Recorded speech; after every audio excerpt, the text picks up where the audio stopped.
마태복음 성경 공부 여섯 번째 시간, 이제 두 번째 영상으로 이어가도록 하겠습니다. 우리가 앞선 영상에서 이제 1절부터 18절까지 말씀을 보았는데, 이제 사람에게 보이려고 그들 앞에서 너희 의를 행하지 않도록 주의하라라는 이 말씀의 이제 큰 주제 아래 이제 구제와 기도, 금식에 대해 예수님께서 설명해 주신 말씀을 보았습니다. 우리 19절부터 34절까지에서는 이제 재물에 대해 예수님의 제자들은 어떤 태도를 가지고 어떻게 바라보아야 하는가에 대한 말씀을 주시는데요. 먼저 예수님께서는 너희를 위하여 보물을 땅에 쌓아두지 말라. 거기는 좀과 동록이 해하며 도둑이 구멍을 뚫고 도둑질하느니라 말씀하세요. 제자들은 보물을 땅에 쌓아두면 안 된다 하세요. 왜냐하면 땅에는 좀이 있거든요. 좀은 이제 벌레죠. 이렇게 옷감 같은 거를 이렇게 게 만드는 뜯어먹는 벌레고, 동록은 뭐냐면 녹 쓰는 걸 말합니다. 그러니까 물건을 잔뜩 쌓아놨는데 녹이 쓸어버리는 거예요. 쓸모 없어지는 거죠. 그러니까 좀이 들어서 해치거나 아니면 녹이 슬어서 버려야 되는 일이 땅에서는 벌어진다는 거예요. 아니면 도둑이 구멍을 뚫고 도둑질해 가거나.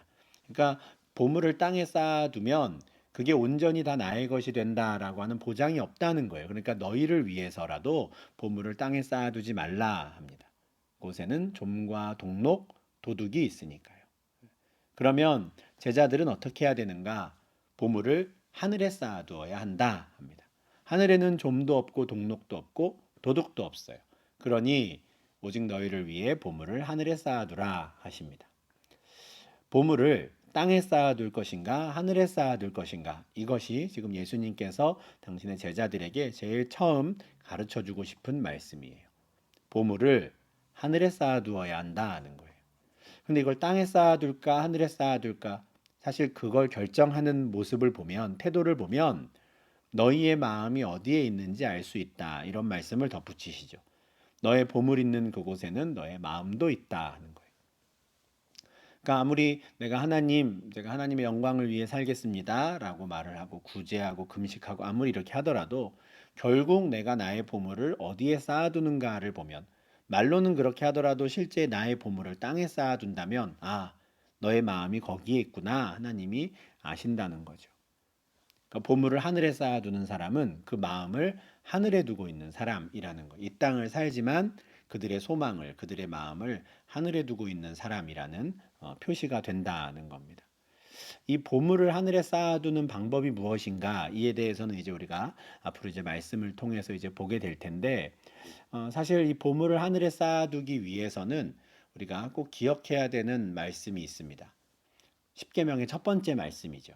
너는 나 외에는 다른 신들을 내게 두지 말라라고 하는 이 말씀입니다. 그러니까 이 다른 신을 우리 가운데 두지 않고 오직 여호와 하나님만을 섬겨야 보물을 하늘에 쌓아둘 수가 있습니다. 왜냐하면 그 하나님께서 계신 곳이 바로 하늘이기 때문에 그렇죠. 예수님께서 이제 19절부터 34절까지 재물에 대한 말씀을 제자들에게 전하시는 것을 쭉 한번 살펴보면요. 결국에 예수님께서는 우선순위를 잘 지켜라 라는 말씀을 하고 싶으신 것 같아요. 하나님께서는 분명 너는 나 외에는 다른 신들을 너에게 두지 말라 하셨는데, 오직 하나님만을 섬기고 하나님만을 사랑하라 하셨는데, 이게 우선순위가 바뀌는 순간 문제가 생긴다, 이 말씀을 하시는 것이죠. 우리가 하나님만을 가장 사랑하는 마음으로 하는 모든 행동들, 이게 보물을 하늘에 쌓아두는 행동들이 되는 것이죠. 이 우선순위에 대해서는 우리가 학개서 말씀을 좀 참고하면 좀 더 명확하게 우리가 좀 이해할 수 있을 것 같습니다. 학개서는 이제 학개 선지자가 이스라엘 백성들에게 선포했던 또 말씀들을 우리가 정리해 둔 책인데요. 이 학개 선지자가 활동했던 시기는 이스라엘이 바벨론 포로 생활을 마치고 예루살렘으로 돌아온 그때였습니다. 바벨론 포로 생활 70년을 마치고 예루살렘으로 돌아온 유대인들이 한 5만 명 정도 있었어요. 생각보다 적네라는 생각을 하실 수도 있지만 이 사람들 참 대단한 사람들이었습니다. 이미 70년을 바벨론 지역에서, 메소포타미아 지역에서 살았거든요. 70년이면 3대째 내리 살고 있는 사람들이었죠. 그런데 그 사람들이 예루살렘으로 돌아왔어요. 목적은 예루살렘 성전을 재건하기 위해서. 굉장한 신앙의 열심을 가진 사람들이죠. 그래서 내가 그동안 70년 동안 살았던 터전을 떠나서 우리가 예루살렘에 가 성전을 지어야 한다라고 온 사람들이었는데, 그래서 오자마자 한 달 만에 성전 공사에 착수하거든요. 그런데 이게 행정적으로 제동이 걸립니다. 그 지역에서 원래 예루살렘에 있던 사람들 중에 악한 사람들이 이제 유대인들이 돌아와서 성전을 짓는 것을 방해하는 거예요. 그들이 이제 페르시아 제국 본국에다가 소송을 겁니다. 알려요. 이 사람 유대인들 성전이 지어지면 성전을 중심으로 모여서 반역을 일으킬 겁니다. 누명을 씌워서 못하게 하죠. 그래서 행정적으로 중단 선언이 내려옵니다. 그런데 그렇게 중단된 채 시간이 한 해, 두 해 계속 이어지다 보니 그 신앙의 열심을 가지고 왔었던 그 사람들의 우선순위가 바뀌기 시작하는 거예요. 그렇게 바뀐 채, 그러니까 하나님을 제일 우선하던 그 삶의 순위가 이제는 바뀌어서 자기의 삶이 가장 우선하는 그런 삶을 살다 보니 그들의 삶이 팍팍해졌거든요. 쉽지 않아졌어요. 그것에 대해서 하나님께서 하시는 말씀입니다. 학개서 1장 5절 6절이에요. 너희는 너희의 행위를 살필지니라. 너희가 지금 어떻게 살고 있나 한번 봐라 하시는 거예요. 너희가 많이 뿌릴지라도 수확이 적지는 않느냐. 아무리 먹어도 배가 고프지는 않느냐. 아무리 물을 마셔도 여전히 목마르지는 않느냐. 아무리 옷을 껴입어도 계속 춥지는 않느냐. 열심히 일을 해서 돈을 벌어도 그 돈이 구멍 뚫린 주머니에 들어간 것처럼 싹 사라지진 않느냐. 내가 그것을 다 불어버렸다. 이렇게 말씀하세요. 이스라엘 백성들 입장에선 충격을 받았겠죠. 우리가 지금 여기 와서 이렇게 고생하며 사는 이유가 예루살렘 성전을 재건하기 위함이었는데 어떻게 하나님 그러실 수 있습니까? 따질 만한 일이 벌어지는 거예요. 그런데 하나님께서 1장 9절에서 이런 말씀을 하세요. 이것이 무슨 까닭이냐? 내가 왜 그랬겠느냐? 내 집은 황폐하였으되 너희는 각각 자기의 집을 짓기 위하여 빨랐다. 너희의 우선순위가 바뀌었다 하는 것이죠. 너희들 내 집을, 내 성전을 재건하기 위해 온 사람들 아니었느냐. 그런데 시간이 점점 흐르면서 내 집은 여전히 황폐해 있는데 너희는 너희의 집 잘 짓고 사는구나. 그래서 내가 불어버렸다 하시는 거예요. 이 우선순위가 바로잡히지 않았던 것이죠. 이것을 바로잡아야 한다라는 거예요. 그게 바로 보물을 하늘에 쌓아두는 삶입니다. 하나님만을 경외하고 하나님만을 사랑하며 살아가는 것. 이게 재물에 대해서도 마찬가지인 거예요. 재물을 바라볼 때에도 재물을 하나님보다 더 사랑하거나 더 탐내면 안 된다는 겁니다. 그러면 좀 우리 하나님을 좀 이상하게 생각할 수도 있어요. 그죠? 하나님은 되게 심술궂은 사람이신가? 네. 하나님의 성전만 잘 되면 된다고 해서 불어버리시는 분인가? 이렇게 생각할 수 있는데 예수님께서는 우리 하나님이 그런 분이 아니라고 분명히 말씀하십니다. 6장 19절에 보물을 땅에 쌓아두지 말라 하실 때 누구를 위해서입니까? 하나님을 위해서가 아니라 너희를 위하여 말씀하세요. 너희를 위해서 이게 좋은 일이야. 보물을 하늘에 쌓아두라 할 때에도 누구를 위해서입니까? 하나님을 위해서 아니에요. 사실 하나님은 우리의 재물이, 우리의 보물이 필요 없습니다. 하나님은 모든 것이 다 하나님의 것이니까요. 그럼 왜 보물을 하늘에 쌓아두라고 하느냐? 오직 너희를 위해서다 말씀하시는 거죠. 그러니까 우선순위가 바뀌면 안 된다. 하나님만을 사랑해야 한다. 하나님만을 경외해야 한다. 우리 보물 있는 곳에 우리의 마음이 있다고 했는데 정말 우리의 마음을 하늘에 두어야 한다라는 건 우리를 위한 일이라는 겁니다. 제자들을 위한 일이라는 거예요. 22절과 23절에서 예수님께서는 눈은 몸의 등불이다 말씀하세요. 그러므로 내 눈이 성하면 온 몸이 밝을 것이요 눈이 나쁘면 온 몸이 어두울 것이니 그러므로 내게 있는 빛이 어두우면 그 어둠이 얼마나 더하겠느냐. 눈이 몸의 등불이에요. 좋은 눈으로 바라보면 몸도 밝고 좋고 나쁜 눈으로 바라보면 온몸이 어두워진다는 거죠. 보물이 있는 곳에 우리의 마음이 있는데요. 우리의 마음은 결국 우리가 어떤 눈으로 세상을 바라보는가, 어떤 눈으로 재물을 바라보는가에 따라서 우리의 마음이 달라집니다. 우리가 어두운 눈으로 세상을 바라보면 자꾸 우리의 보물을 땅에 쌓아두고 싶어져요.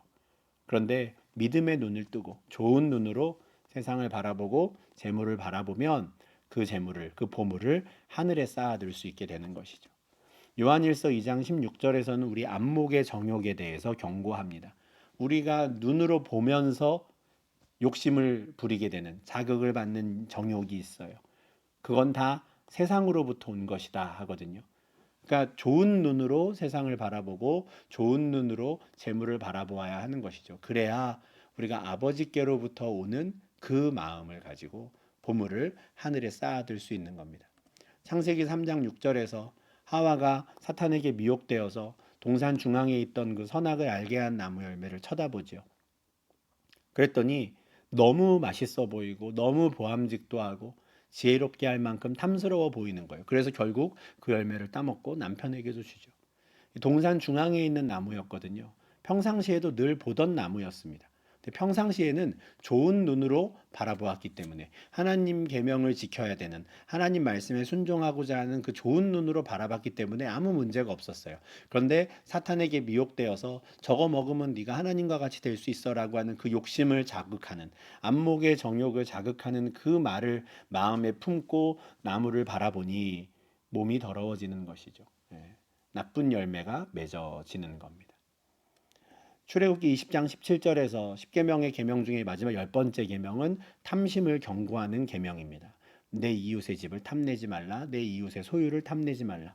어떤 마음으로 이웃의 집을 바라보고 이웃의 아내, 남종, 여종, 소, 나귀를 바라보는가에 따라서 그것이 내 보물을 땅에 쌓아두는 일이 될 수 있는 것이죠. 이것에 대한 경고입니다. 탐심이 가득한 눈으로 세상을 바라보고 내 보물을 땅에 쌓아두려고 하는 것, 이거는 하나님을 모르는 사람들이 하는 일이에요. 이방인들의 삶의 방식이죠. 6장 8절에서 예수님께서는 그들을 본받지 말라 하셨던 말씀이 있는데, 이 기도에 있어서만큼 말만이 아니라 재물에 대한 관점에서도 마찬가지인 거예요. 이방인들을 본받지 말아야 합니다. 우리는 구하기 전에 우리에게 있어야 할 것을 이미 하나님이 아신다라는 것을, 그걸 믿고 세상을 바라보고 재물을 바라보아야 하는 것이죠. 그래야 미혹되지 않습니다. 그래야 시험에 들지 않아요. 그래야 우리의 보물을 하늘에 쌓아둘 수 있는 것이죠. 누군가는 자기의 보물을 땅에 쌓아두고요. 누군가는 자기의 보물을 하늘에 쌓아둡니다. 그것은 결국 그 사람이 누구를 섬기는가를 나타내는 거예요. 예수님께서는 분명히 한 사람이 두 주인을 섬기지 못한다 하세요.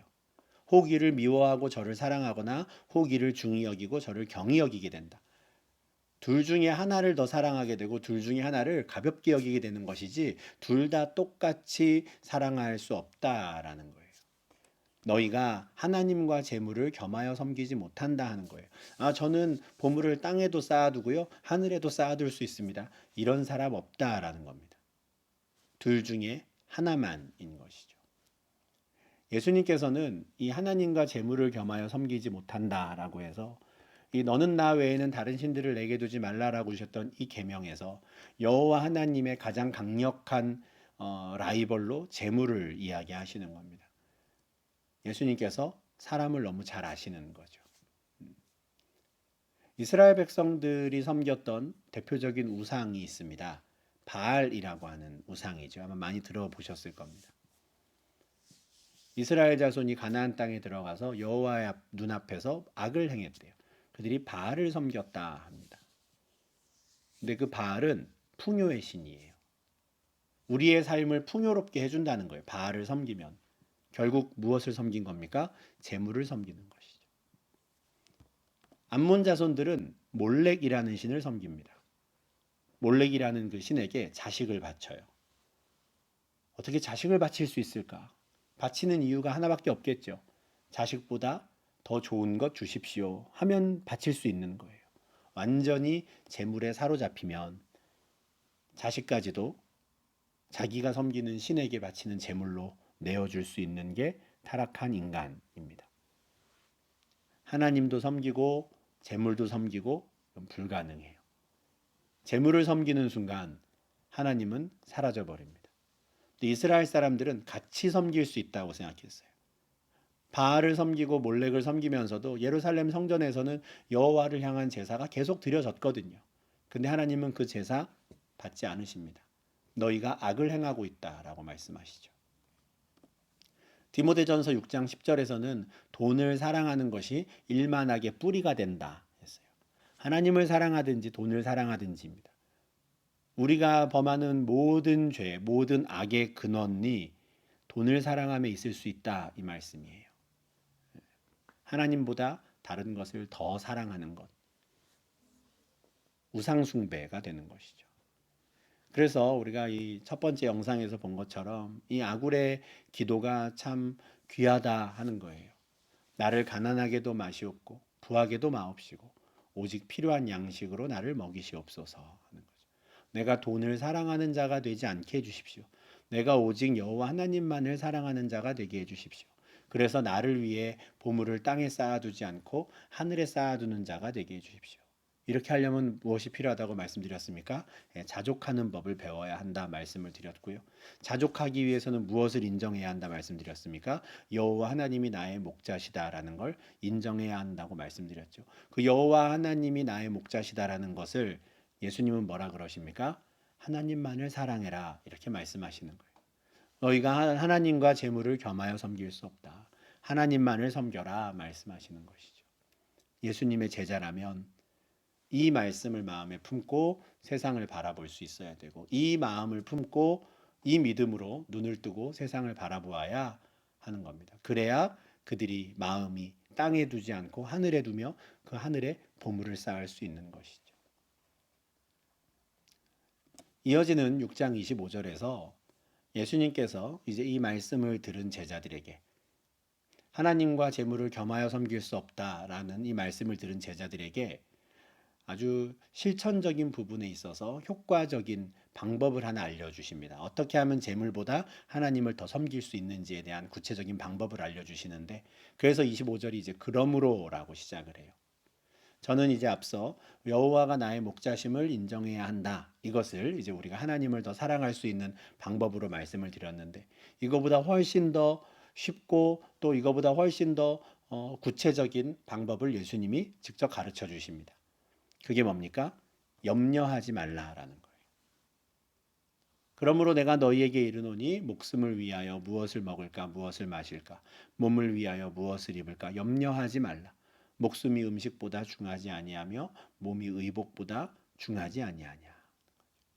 우리가 어떻게 하나님만을 섬기고 하나님과 재물을 견주지 않을 수 있을까? 염려하지 않아야 한다는 거예요. 목숨을 위하여 몸을 위하여 염려하지 말라. 어떻게 염려하지 않을 수 있겠습니까? 하나님 아버지께서 이미 아신다라는 것을 믿어야죠. 염려하지 마라. 우리가 염려하는 순간 우리를 위해 보물을 땅에 쌓아두게 됩니다. 우리가 염려하는 순간 하나님보다 재물을 더 사랑하게 되는 것이죠. 예수님이 이 말씀을 하실 때 아마 하늘에 새가 날아갔던 것 같아요. 저 공중의 새를 봐라. 심지도 않고 거두지도 않고 창고에 모아들이지도 아니하되 너희 하늘 아버지께서 기르시나니 너희는 이것들보다 귀하지 아니하냐. 내가 중고등부 학생들에게 이렇게 요 관련해서 설교하거나 할 때 이런 이야기 한 적이 있습니다. 살면서 배가 고파서 떨어진 새 본 사람 이런 질문을 해요. 새들이 땅에 떨어져 있는 거 보면 아유 굶어갖고 힘이 없어서 떨어져 죽었구나. 그런 적이 한 번도 없죠.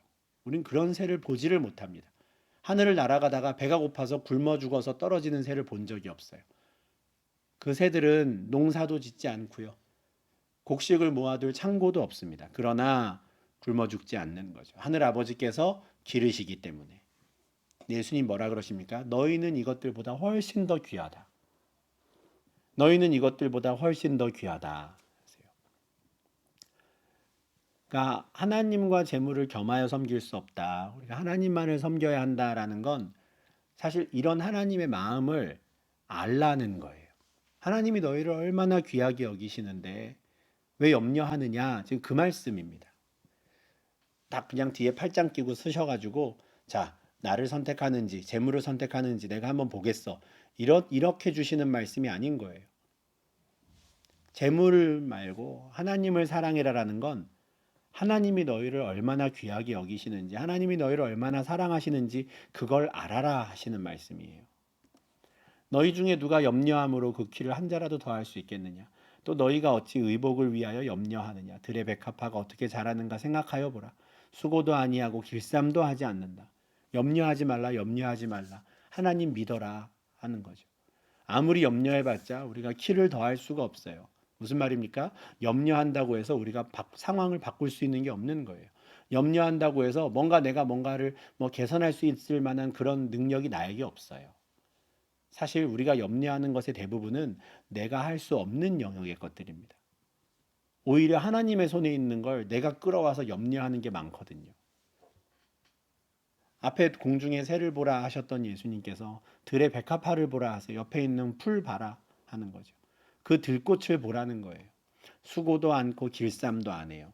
그러나 내가 너희에게 말하노니 솔로몬의 모든 영광으로도 입은 것이 이 꽃 하나만 같지 못하였느니라. 예수님의 말씀을 지금 산 위에까지 따라와서 듣고 있는 사람들은 솔로몬의 옷이 어땠는지 못 봤어요. 예수님은 보셨죠. 아시죠.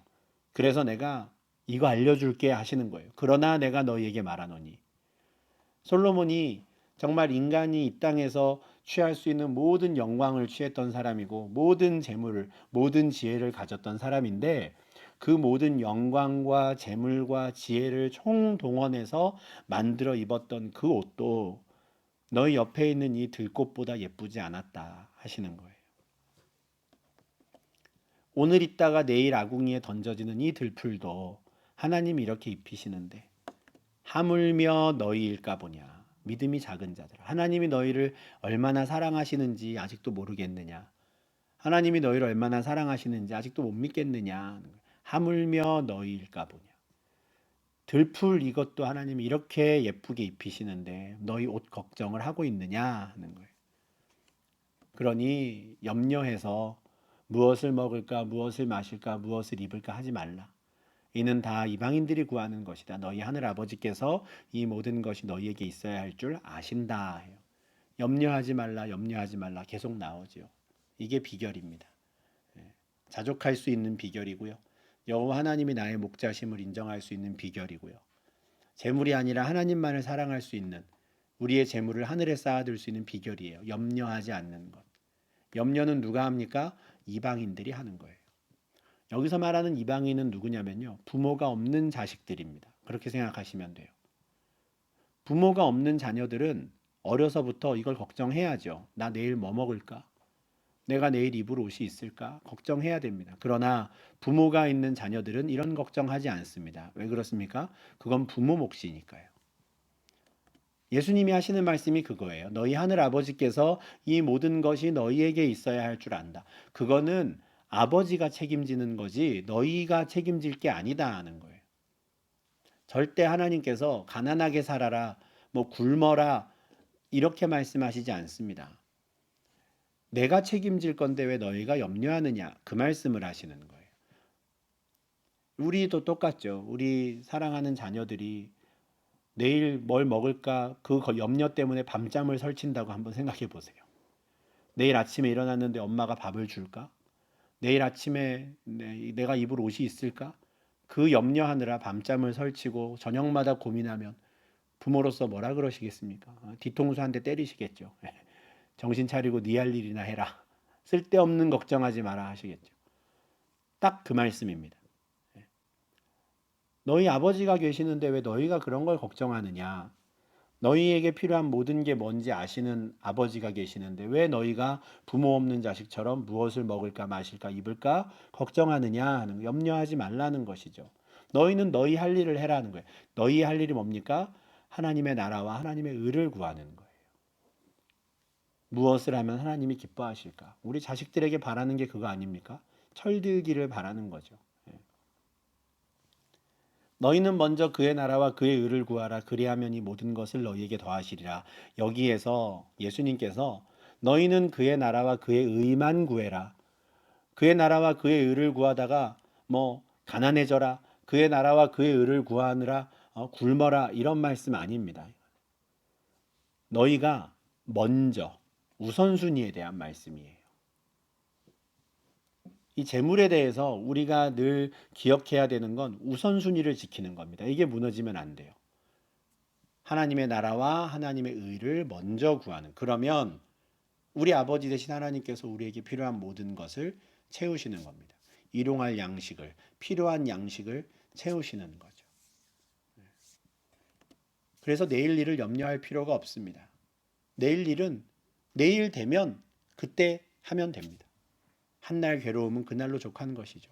우리가 바꿀 수 없는 영역의 것을 다 끌어안고 염려할 필요가 없는 거예요. 우리가 아무리 염려해봤자 우리의 키를 한 자라도 더할 수 없고요. 우리의 수명을 단 1분, 1초라도 늘릴 수가 없습니다. 그건 우리가 염려한다고 되는 게 아니에요. 우리가 해야 하는 일, 우리가 할 수 있는 일은 뭡니까? 염려가 아니라 먼저 그의 나라와 그의 의를 구하는 것이죠. 이게 우리가 할 수 있는 일이고 해야 하는 일인 겁니다. 지금 19절부터 34절까지 예수님께서 말씀하시는 건 이 우선순위에 대한 말씀이에요. 땅에 쌓아두지 말고 하늘에 쌓아두라. 재물을 아니라 하나님을 섬겨라. 무엇을 먹을까 무엇을 마실까 말고 그의 나라와 그의 의를 구해라. 이것은 우선순위의 문제입니다. 앞서 예수님께서 가르쳐 주셨던 기도와 같죠. 하늘에 계신 우리 아버지여 한 다음에 하나님의 이름과 나라와 뜻에 대해서 먼저 기도하고 그 다음에 우리의 일용할 양식에 대해서 우리의 죄사함에 대해서 또 하나님께서 우리를 지켜주시기를 그렇게 간구한 것처럼 우리의 삶에 있어서도 요 순서 우선순위가 중요한 거예요. 하나님의 나라와 하나님의 의가 먼저 그 다음에 나의 필요를 채우시는 하나님을 바라보며 감사하는 것이죠. 우리가 할 일은 오직 보물을 하늘에 쌓아두는 것입니다. 앞서 말씀드린 것처럼 우리가 구체적으로 보물을 하늘에 쌓아두는 방법에 대해서는 이제 계속해서 마태복음 말씀을 보면서 우리가 알게 될 텐데 가장 대표적인 사실 그 방법은 야고보서 1장 27절에 나옵니다. 구제에 대한 것인데요. 하나님 아버지 앞에서 정결하고 더러움이 없는 경건은 고아와 과부를 그 환난 중에 돌보는 것이다 했어요. 이게 우리의 보물을 하늘에 쌓아두는 것이죠. 환난 중에 있는 고아와 과부를 돌보는 삶. 우리가 앞서 보았던 말씀 중에 세례 요한이 회개에 합당한 열매를 맺어라라고 선포했을 때 그 회개에 합당한 열매가 무엇인가 질문하는 사람들에게 요한이 이렇게 대답하는 것을 보았습니다. 옷 두 벌 있는 자는 옷 없는 자에게 나눠줄 것이요 먹을 것이 있는 자도 그렇게 해라. 나누는 삶. 내가 두 개 갖고 있으면 하나도 없는 사람에게 나눠주는 삶. 이게 우리의 보물을 하늘에 쌓아두는 것이죠. 우리가 어떻게 이럴 수 있습니까? 더 이상 우리는 무엇을 먹을까, 무엇을 마실까, 무엇을 입을까 염려하지 않아도 되는 사람이기 때문에 그렇습니다. 염려하면 막 혼나고 염려하면 큰일 나고 그런 게 아니고요. 우리는 염려할 필요가 없는 사람이 되었기 때문입니다. 우리에게는 그걸 책임지시는 하늘 아버지가 계시니까.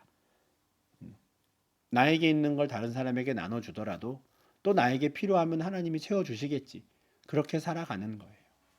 절대 우리를 곤란하게 만들고 힘들게 만들고 우리를 막 가난하게 살게 만들려고 하나님이 그러시는 게 아니에요.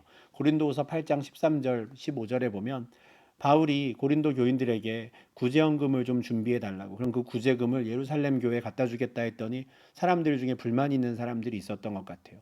왜 우리가 그 사람들 도와줘야 되냐고. 그럼 우리 힘들어지는 거 아니냐고. 근데 바울이 그런 거 아니라고 말하죠. 우리가 다른 사람들만 좋게 해주고 너희는 곤고하게, 너희는 힘들게 만들려고 그러는 게 아니라 균등하게 하려 한다는 거예요. 무엇이든지 간에 그것이 영적인 자산이든 아니면은 물질적인 것이든 간에 많이 갖고 있는 사람이 적게 갖고 있는 사람들에게 나누어 주는 것. 그래서 다 비슷하게 살도록 균등하게 되는 것. 그래야 많이 거둔 자도 남지 않고 적게 거둔 자도 모자라지 않으니까. 우리가 그렇게 살아야 한다 하는 겁니다. 정말 이렇게 하려면 우리가 자족하는 법을 배워야겠죠. 그죠? 어떤 형편에든지 자족하는 법을 배우고 일체의 비결을 또 배워야 될 겁니다. 19절부터 34절까지 말씀을 통해서 예수님께서는 재물에 대해서 제자들이 어떤 마음을 품어야 하는지 결론은 하나입니다. 우선순위가 뒤바뀌지 않아야 합니다. 항상 언제나 하나님을 사랑하는 항상 언제나 하나님께서 나를 돌보고 우리를 돌보신다는 것을 믿기를. 그래서 재물을 더 사랑하거나 재물에 마음을 두거나 재물에 매이지 않도록 오직 하나님만을 바라보고 하나님을 의지하며 이 땅에서의 삶에 대해 염려하지 않고 자족하는 마음으로 여호와 하나님이 나의 목자심을 감사하고 영광 돌리는 삶을 살기를 바라시는 것이죠. 이것이 이제 6장 후반부에 이제 두 번째 재물에 관한 예수님의 그 큰 주제에 대한 가르침이었습니다.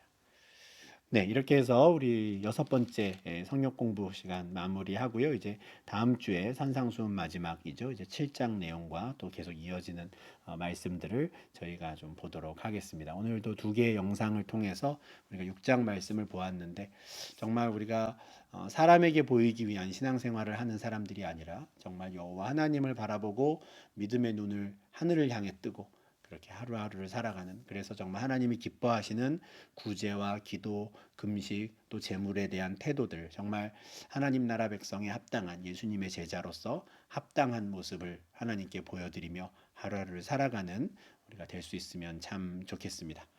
예, 그럼 이렇게 해서 우리 여섯 번째 시간 마무리하고요. 이제 다음 주에 계속해서 이어가도록 하겠습니다. 오늘도 오랜 시간 수고 많으셨습니다. 감사합니다.